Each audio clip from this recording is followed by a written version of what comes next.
Hi, everyone. Welcome. It's Thursday.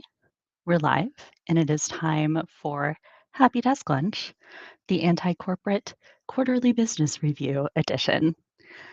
I am just going to take a moment to make sure that the live has started on LinkedIn.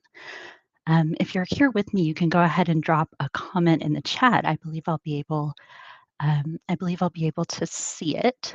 So let me just check. It's still telling me it's going to start soon. And I believe it has dinged. Here I am. Wonderful. Okay. So thank you for bearing with me while I get the technology set up. As with any presentation that feels important, business related, and relevant, you have to take a minute to bed in and make sure that things are working. So welcome again. Now, normally I start these with a question for you, but oh, Evelina, hi, you're here. Thank you for letting me know it's working. So, normally I start with a question for you. And today, hi, Jenna. There's a LinkedIn user that's talking about how we're live now. So, this is exactly what I was hoping for, a day for us all to come together, interact, and for you to ask a lot of questions. Um, in fact, I'm thinking of this almost as an AMA, and Ask Me Anything, or Ask Me Anything relevant. I have plenty of content planned for us to come together and talk about kind of being a solopreneur, starting a business, everything that's involved with that. So feel free to drop any and all of your questions in the chat. I have some content planned. I'll tell you how things have been going. I'll share a lot of lessons that I've learned in the past few months, but I really want to make sure this is a space for you to think and learn as well. Um, I probably could have titled this How Not to Make $1 Million. So if you're with me on that, go ahead and ask questions. You're free to share your experiences as well if you'd like. But just a quick reminder that this is visible on LinkedIn. So don't share anything you wouldn't want your grandmother to see. So, with that, let's dive into kind of the introduction. As I mentioned, my name is Annie Archer-Byerley, and I call myself an anti corporate career and leadership coach and trainer. And my mission in business is to bring you all of the learning and development opportunities that you get in a big company without the corporate BS. And part of that is that I do a live on LinkedIn every Thursday. I'm calling it Happy Desk Lunch because the idea is that it will be like that lunch and learn that you used to go to at work, but much less boring, no corporate chlorine, as my friend Erica would say. So, since a quarterly business review is all about what you did, and by the way, I actually had to Google QBR the first few times I heard it because I was sitting at my desk thinking, why do you need these employee engagement numbers for your QBR? What even is that? Quarterly business review. And it's all about putting together that PowerPoint to impress your business partners and your executives and show what you did and give them all the data and the numbers. And that's not what today is really going to be about. But I did promise to tell you how things are going. So I'll kind of put on my MBA hat for a sec and just kind of tell you about the business. And again, if you want to start dropping questions in the chat, feel free. Um, I started this, depending on when you count from, in November 2024 or April 2025 or July 2025. And we'll talk a little bit about origin stories, starting and timing in a few minutes. But currently, I am kind of solopreneur, one person learning and development house. If you like kind of MBA language, it's direct to consumer learning and development. My business model is about half coaching, half training, a little bit of affiliate income. But really, what I've been focused on for the past few months is establishing a coaching practice in the coaching side of my business, building an audience, and looking forward to next summer when I'm hoping to launch some courses. I'm currently doing everything myself. I use a lot of templates. I have a lot of support from friends and community. So everything I share today is going to be through that lens of the kind of scrappy startup entirely on your own.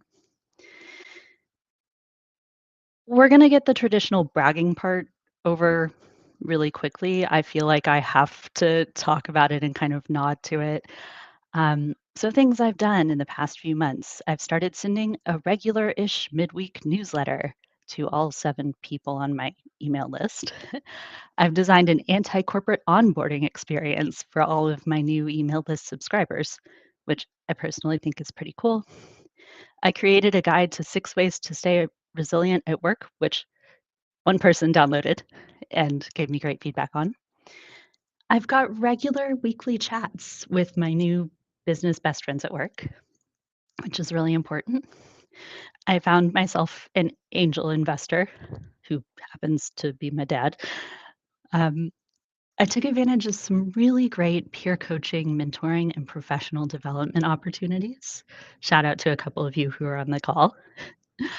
Um, I did put my MBA hat back on for a little bit and think about kind of strategic planning, financial projections, and all of the kind of data things.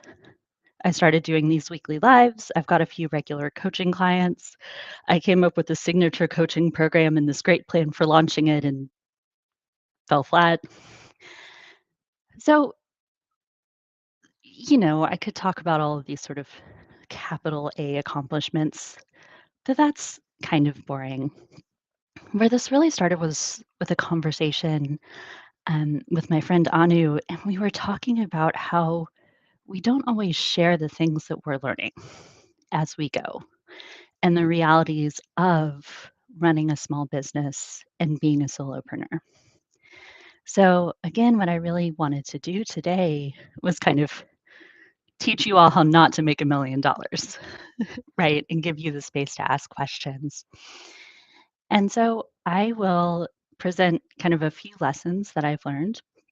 Feel free to ask questions related to that, ask questions related to anything else business wise. And with that, lesson 1, it's launched when you say it's launched. I talked about, did I start this in November? Did I start it in April? Did I start it in July? Those are all dates that felt significant to me. Um, the kind of origin story, oh, I'm going to do this, was November. I finally had the kind of materials and equipment I needed to do this in April. And then finally, it was sort of like, am I launched yet? Am I launched yet? And I decided just to write on LinkedIn that I'm launching in July. And I got to July 31st and I was like, have I launched? I don't know. I'm just going to put a post up and say that I'm launched. I think really at the heart of this, though, is that there's a big mindset shift.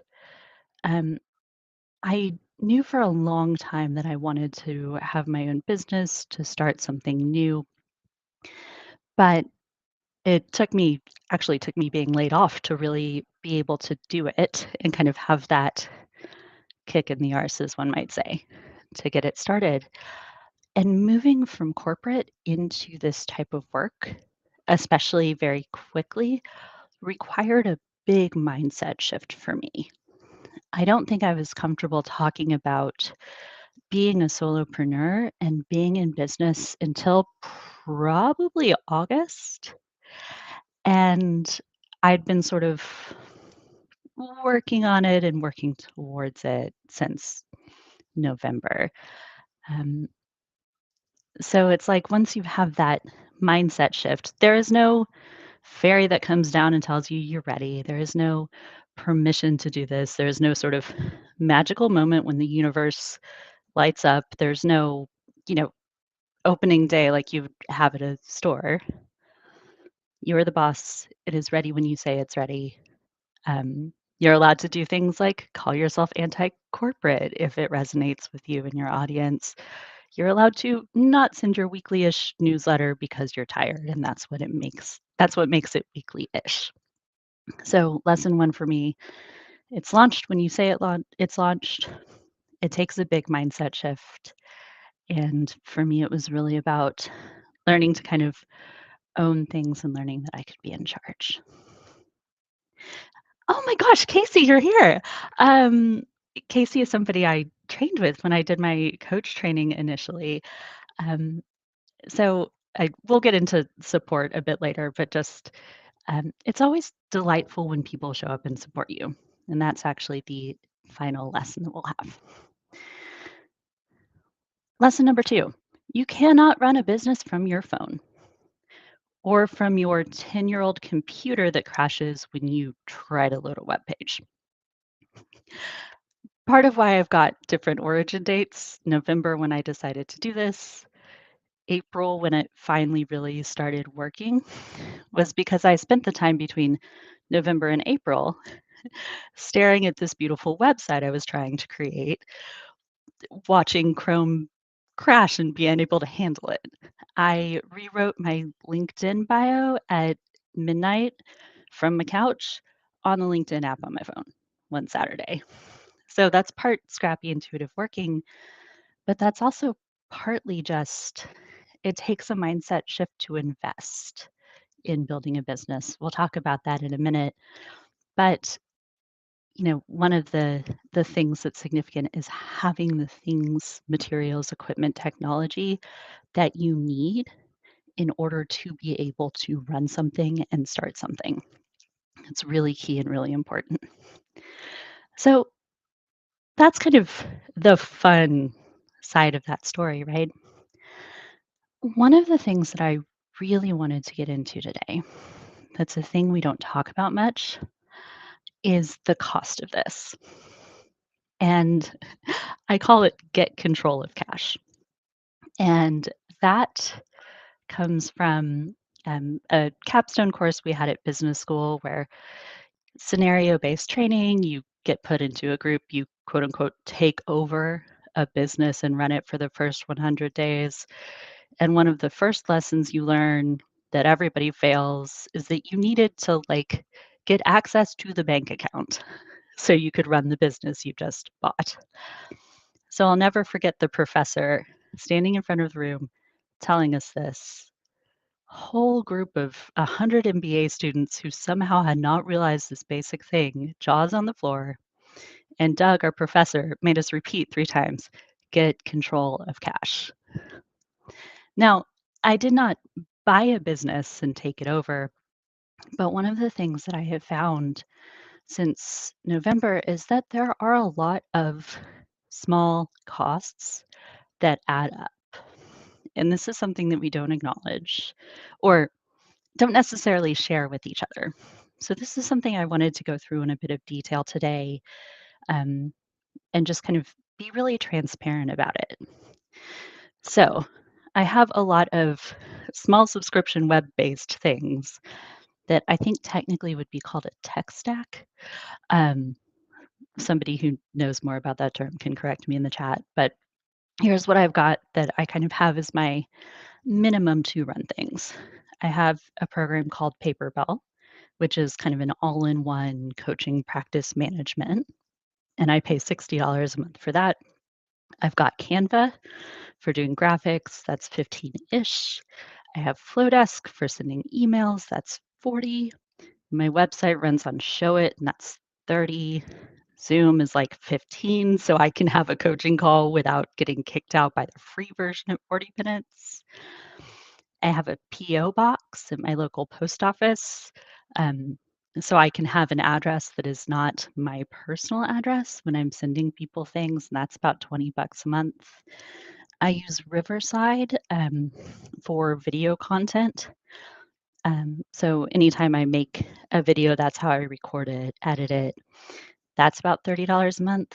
I have the premium Restream because you can't go live on LinkedIn just from LinkedIn. You need kind of a back end to do it.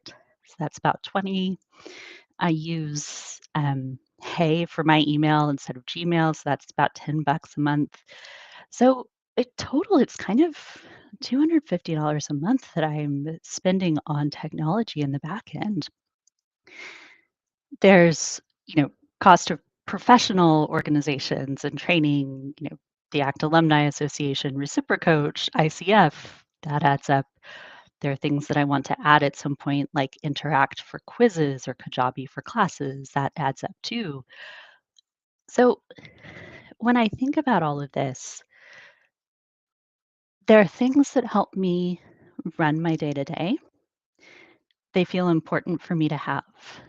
I know there are many different free versions of these things, um, but it is something where it's kind of, I'm looking at it going, wow, in a lot of ways, that's actually really low overhead.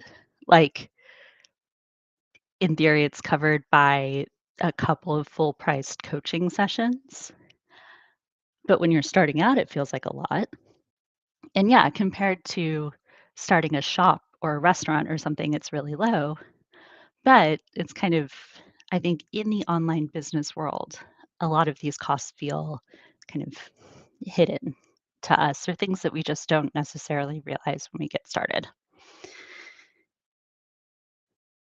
And then the other thing I was kind of thinking about with this is I put together my website this year, logo, different kind of elements of branding, typefaces and stuff like that. And I couldn't find my spreadsheet this morning, but I think all in that was about $3,000. So I just want to pause for a minute for questions on this, thoughts, comments, happy to talk about it. But what I really wanted to do with this section was just kind of bring awareness. And I'm also happy to kind of talk about any of this after in DMs or anything like that. All right. One more note on get control of cash because, vulnerability, transparency. I found that people come to solopreneur life in many different ways, but a couple that I've observed are you're able to save a certain amount of income and live off your savings for a couple of years when you build things. You're able to start something as a side hustle and build it up, or you're like me and you get laid off into it, or you get health crisis into it, or moved across the country into it. And that's another thing that can make this feel a little bit difficult. There are trade offs, there are things you have to give up. I'm fortunate that I'm somebody where this lifestyle suits me and I've been able to, kind of piece stuff together. But I just wanted to take a moment too to acknowledge that this can be hard. And this is one of the biggest lessons that I have learned so far in my solopreneur journey. So I'm going to pause, have a sip of water, and see if there are questions, comments, anything that y'all want to know.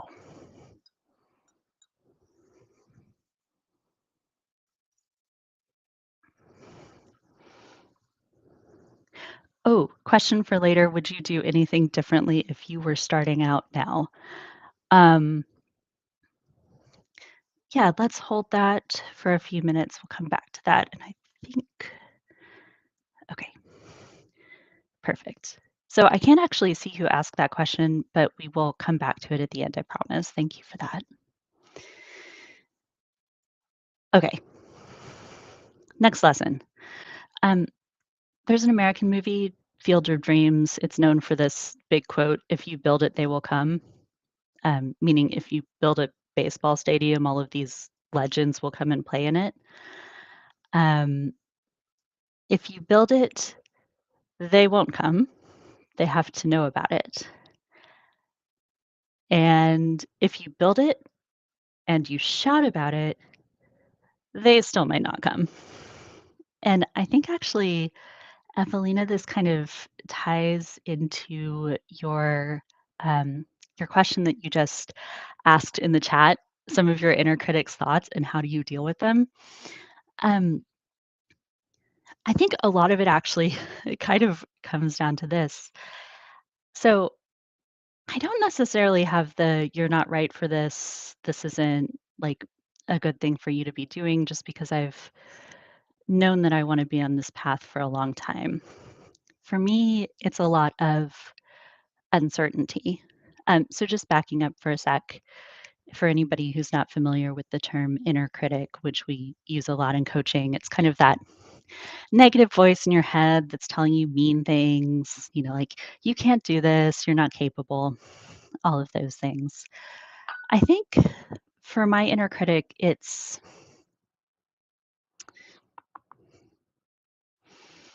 just thinking. I'm fortunate that she's got really quiet. I think my voice of reason, especially going back to things like, the finances, get control of cash. It's things like you should go back to corporate so you have health insurance. Like, what happens if you have a crisis and this doesn't work out? So it's kind of things like that where there's a little nugget of relevancy and kind of a truth in them. Um, I think the way I've been dealing with them is just to think about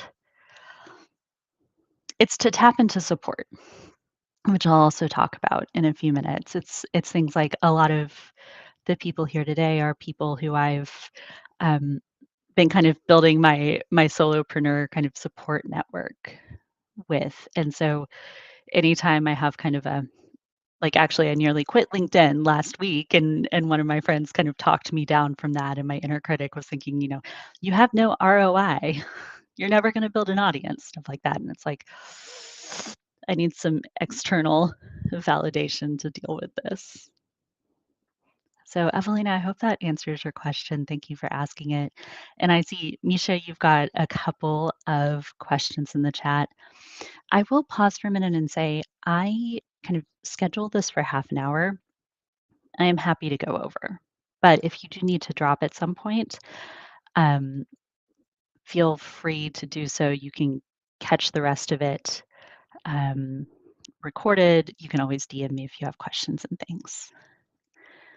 All right. So, Misha, I think we'll save your questions for closer to the end. Um, let's see. There we go. So, let's talk about last week when I nearly quit LinkedIn. Um, I did a post last week. I think it started out, "This is my resting pitch face." And it was what felt to me very salesy. It was an outline of this new coaching program that I was launching that I was super excited about, that I was trying to figure out how to build up some urgency for and kind of get signups and things like that. And it felt like a lot to put it out there. And it did really well with all the vanity metrics. I got a bunch of likes, I got a bunch of views. I had a friend who reposted it to his network, and it was so exciting. And I had no questions about my coaching program, and I do not know if I've had any website visits. So it's this is one of those things, and I think this probably answers yeah, Misha, I think this answers your question, what's still an issue, what's still problematic. It's putting yourself out there, that kind of brings up the inner critic, like Evelina was saying. And then the inner critic feels like it gets kind of validated because it's like, oh, maybe nobody wants this.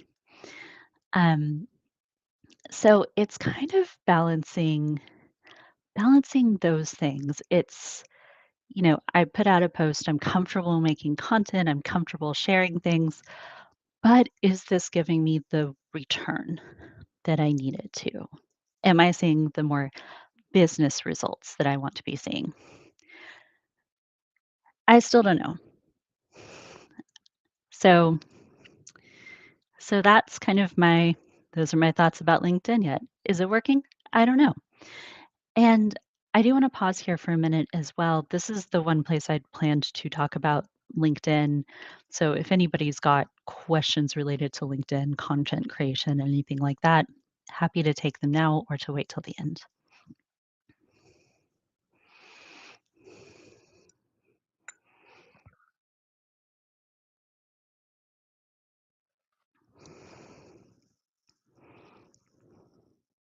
Okay. So if y'all have any other LinkedIn questions, we can come back to them. The next thing I want to talk about which I think gets to the heart of a lot of y'all's questions. This was a big inner critic moment for me.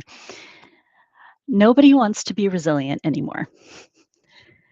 It's 2025. Resilience is hard. Resilience is a corporate buzzword that we all hate. It's not doing what it needs to do. Um, and I mentioned in the beginning that I put together this guide about 6 ways to stay resilient at work that I was super excited about that one person downloaded. That was another the posts that I've done about it that are kinda like, "DM me if you want the download link for this thing," are other posts that have done really well with vanity metrics and have also not done well with getting people to really engage, DM me, get on my email list, and that sort of thing. So when I think about it, there are a couple of things in here that I've found. One, I think, is just needing to pivot. I love resilience. I have thoughts on resilience. I understand why nobody wants to be resilient anymore. So now I'm thinking about how do I message this about reclaiming resilience and things like that. It's also, when I think about this from a business perspective, like a failed launch. And this is not like, something happened on LinkedIn and like testing the waters. This is like my friend Erica, who has a fantastic newsletter you should subscribe to, where she sends out cool stuff going on in the community to everybody once a month. Erica was kind enough to feature my guide in her newsletter. I got no downloads. So, and maybe I shouldn't mention that because I know Erica's newsletter has been great for promoting for a lot of other people. So it's kind of really nice to get support to get your work out there. But then sometimes I think it's a mismatch with like LinkedIn algorithm. Sometimes I think it's just a kind of product market fit issue. So um, I think Misha, to answer your questions, what's still an issue, what's problematic, it's figuring out this fit between what you're offering and what people want, how to serve them in a way that resonates, and how to serve them in a way that cuts through all of the noise that we're all experiencing day to day, and just kind of getting things out there and getting stuff to people that they can use.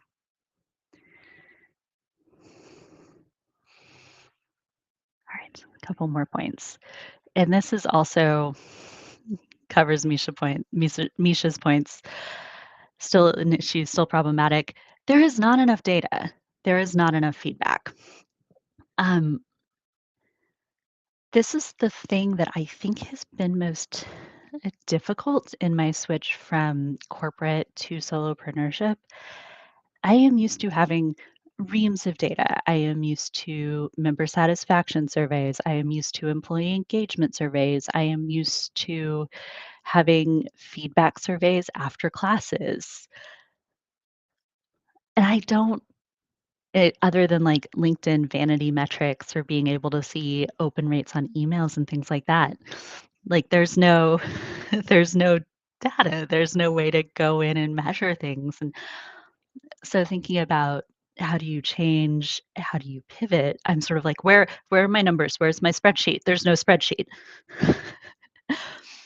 um, there's also not a lot of feedback. And I will say, my inner critic thinks feedback is a Michelin starred restaurant. She skipped lunch, she's ordering the 20-course tasting menu, and she is getting the optional cheese. Um, and I'm sitting here like, ooh, I wish I had some feedback. So that's been a big surprise to me. I will say I'm somebody who believes feedback is like love, actually. The film feedback is everywhere, all around us all the time. A like on a post is feedback. Someone turning up to your live is feedback. I've had direct feedback from a friend last week about kind of vibes on LinkedIn in general, and that's all great. But it's another kind of difficulty of how do you take this information and use it in a business way?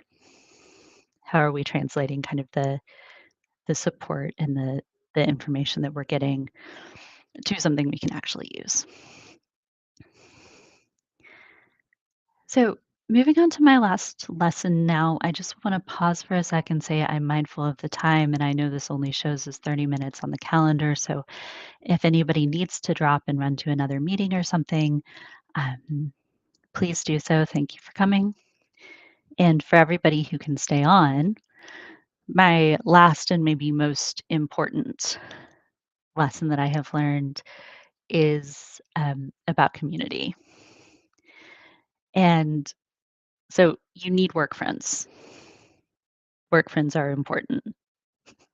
This is my version of when my professor said, "Get control of cash," and made us repeat it 3 times.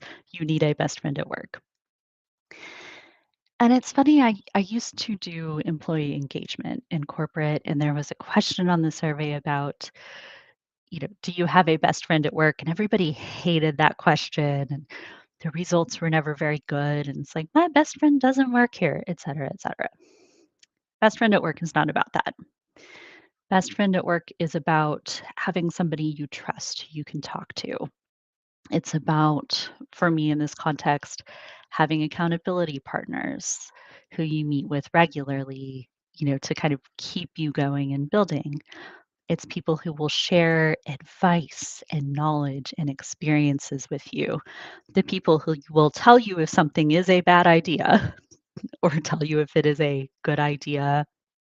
Those are the people who will give you pep talks. They're the people who talk you out of quitting LinkedIn. They're the people who tell you that you don't need to fit yourself into a box. And then there are people you can genuinely have fun with who can turn into like actual real life friends you'd go to brunch with. But having that kind of the community, the work relationships, the support has been really invaluable to me.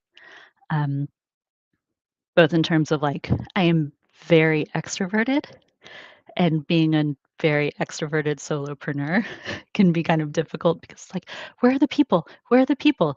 My husband's really tired of hearing me talk about this. Um, so it's kind of important in that sense. It's important to connect with people, all the benefits, everything. But just having people who feel like real colleagues in a real team who you can build with and learn from, I think is crucial. Um, so thinking about where you find these people, I've met them through the ACT Alumni Association, which is the coaching program I attended. My friend Erica, who has the newsletter, also runs a very cool mixer the last Wednesday of every month called Worst Kept Secrets Club, um, where you don't talk about work, but then you connect with people after. So that's a great place to meet peers. Um, Maisha, who I know, runs some cool mixers sometimes. There's all sorts of options. But wherever you can, finding the people to support you and help create structure, I think is really, really crucial. So, those are all of the lessons. My next kind of question for you are, any more questions? And I want to come back and I can't see who this is. You're just showing up as LinkedIn user, but would you do anything differently if you were starting out now? That's something I have had in the back. Oh, I know. I was going to say that's something I've had in the back of my mind since I started talking or since you asked that question, because I think it's a really good one. I am personally somebody who does not do regrets, kind of can't change the past sort of philosophy. But to be perfectly candid, I wouldn't listen to my mom. I know my mom is somebody who really cares about me and has my best interests at heart. She is also somebody who had this really amazing corporate career, and I think really wants her kids to have the same stability, security, development opportunities, and all of that. And when I told her this is something I wanted to do, back at the beginning of the year before I'd really had my kind of mindset shift and kind of claiming solopreneurship kind of moment, um, my mom was not she was not like enthusiastic cheerleader. She was more, "But what will you do for health insurance?" And that is a very real and important concern. And it is a thing that worries me too. But I let the kind of what will you do for health insurance take over. It's kind of a voice of reason, inner critic, like partnering, like, hey, maybe you shouldn't do this.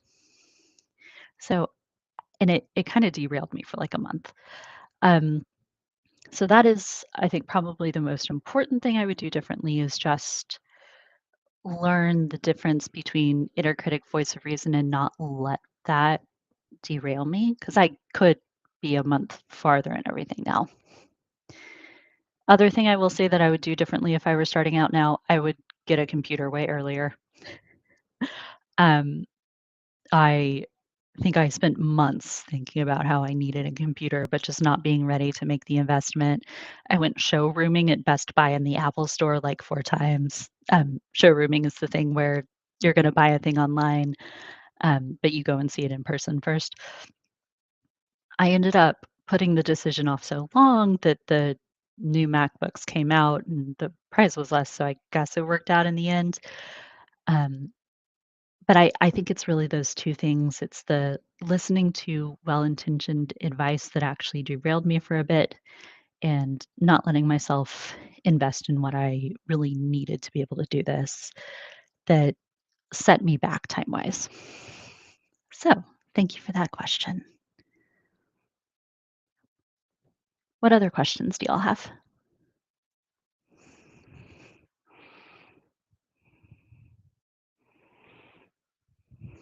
Okay. Gonna have a sip of water. Wait for a minute to see.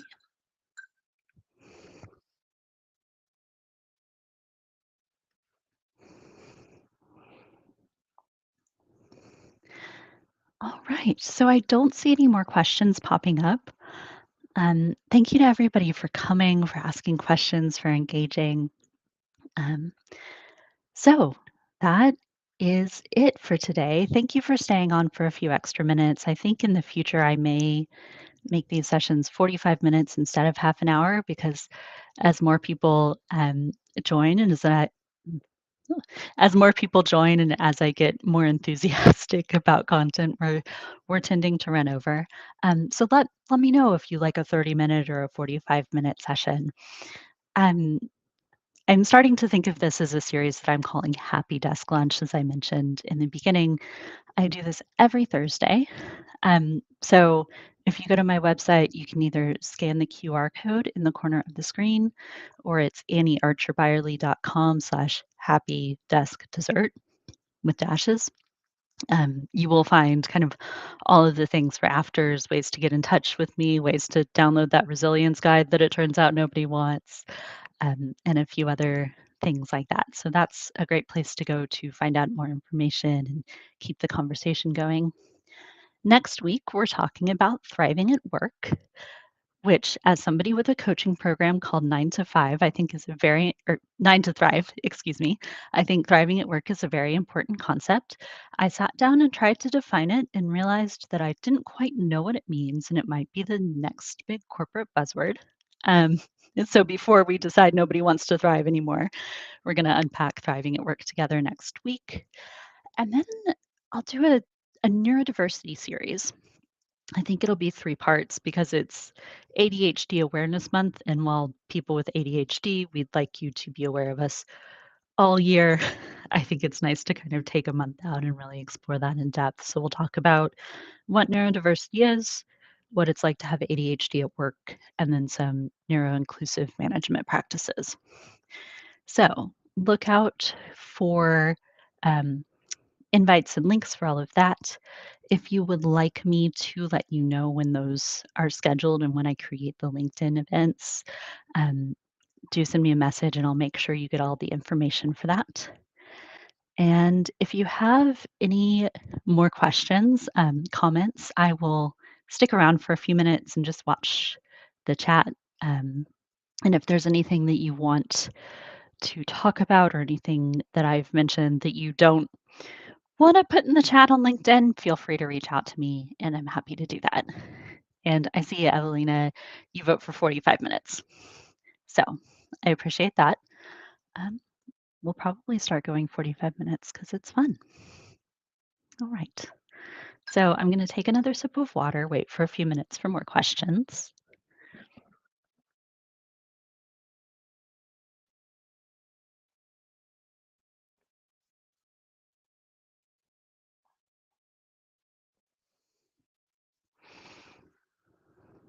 Okay, we've got another question.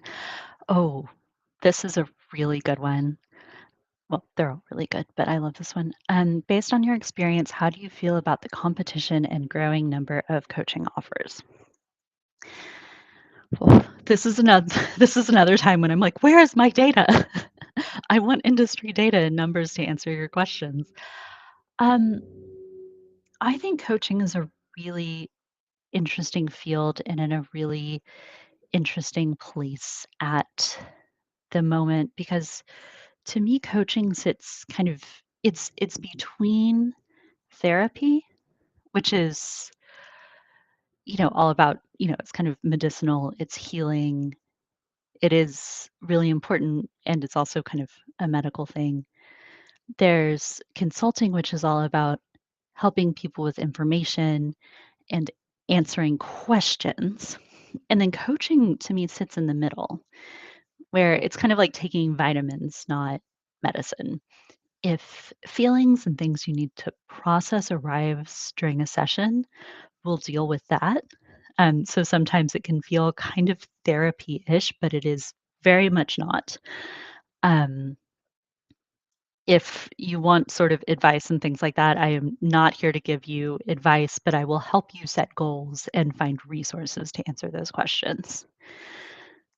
So I think coaching is something that can kind of augment and not be a replacement for therapy, but I think for people who want a little bit of kind of grounding and support, but who actually do not need kind of the full support of a therapist, if that makes sense.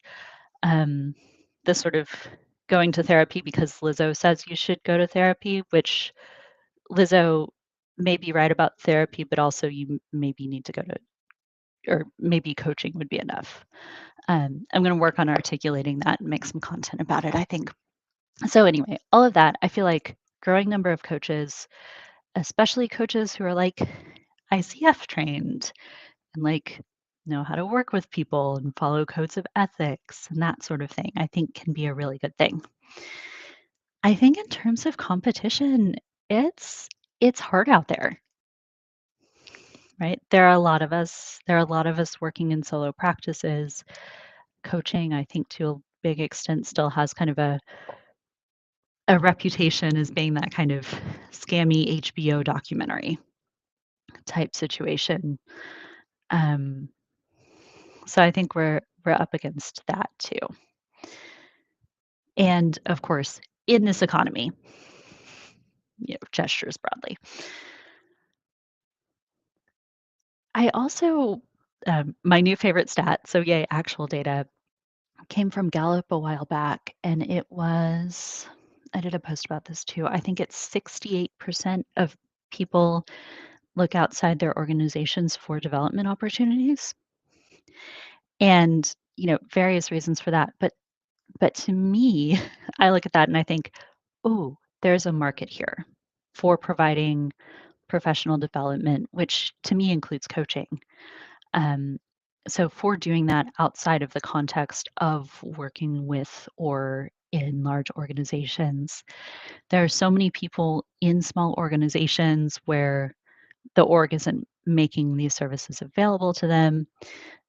There are so many people who could be helped by coaching. So I think, yes, the competition, but I think the market is there and big enough for all of us. We just need to figure out how we can support each other and how we can make this fit. Um, and then I know I'm kind of thinking out loud about this, but the big concern for me in kind of thinking about how I do this as a business continues to be cost and pricing because coaching is something that can get very expensive. And for people who are looking outside of their organizations for development opportunities, this is not necessarily you've got a huge professional development budget if you're doing this on your own, right? Or when I think about, people who have been like laid off into solopreneurship and that kind of thing, it's like personally my professional development budget is gone. So, there's so many things I'd like to do and people I'd like to work with, but also eggs are expensive. Um, so anyway, those are kind of lots of feelings on that big juicy question to think about. So thank you for asking it. But I think coaching can help a lot of people. I think the professionalization of coaching is great in helping us move forward. Really saturated market with a lot of competition, but with a lot of opportunity. I think we just need to figure out how to kind of fit it in and kind of find our market and pitch it at the right level. All right. Anyone else have any questions? Either quick and easy or long and juicy. Like, we're way over time. Super excited about it.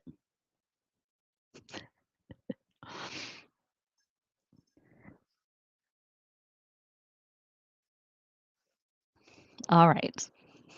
So joking about being way over time aside, thank you again to everybody for coming. Thank you for asking questions. Thank you for sticking with me. If there's anything else you want to talk about or ask, you know where to find me. And I hope to see you again soon, either next week to talk about thriving at work or for another live. I plan on doing the same kind of business review again at the end of the year. All right.